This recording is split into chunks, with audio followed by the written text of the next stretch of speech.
Madam Speaker, I rise on a matter of adjournment to lend my own congratulatory remarks to our country celebrating its 40th year of independence. I visited Southern University along with our Deputy Prime Minister.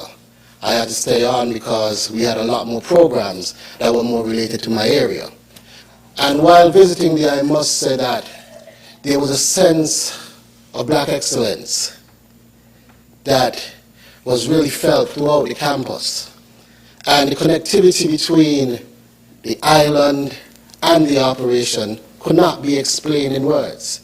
You see, Madam Speaker, when we think about it, we think about our existence as separated by water. Being here, what I recognize is that the water actually united us. Because from Southern University, you are able to look off and see the Mississippi River anywhere you turn. Here in St. Kitts, you look off and you see the ocean anywhere you turn. And so there was a sense of home feeling there. But more than that, what is the difference between us and them? And we recognize it was just one boat stop. That's it. So culturally and otherwise, we were the same. And for me, having been there and bringing that connection back to our island, I want to say to the people of St. Kitts and Nevis, there's a lot of greatness that is in store for the future in agriculture, in sports.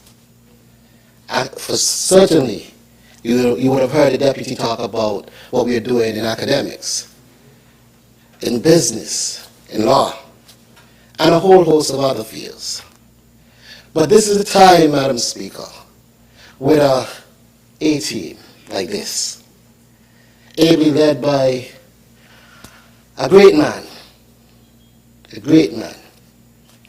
our Prime Minister, Dr. Terrence Dew, a member for number 8.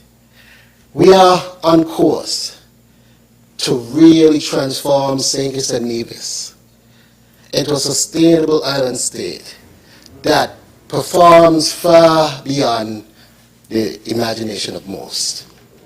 And even being at Southern, the energy that they felt, they brought everyone into the room. From the first day they went back, they got the senator, they brought everyone into the room. Because for them, it was as monumentous as it is for us. And now as I look at my own contribution and I reflect on the words of my esteemed senator and her statement about really being committed to service and to work.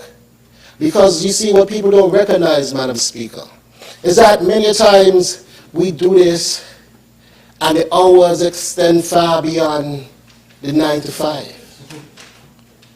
Many times we do this and we are separated from family and everything else that you love for more time than you like. And that is not a joyride, Madam Speaker. If I could wake up and see my family every day, I'm happy. And every time I'm not there, it brings something different. But the commitment to work is what drives. The commitment to service of our people is what drives me. Long hours on an aircraft is tiring. Extremely tiring. But that commitment to service is what keeps me motivated, keeps me going.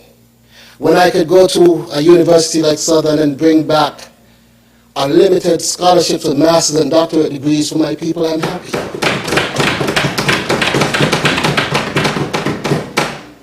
Extremely happy.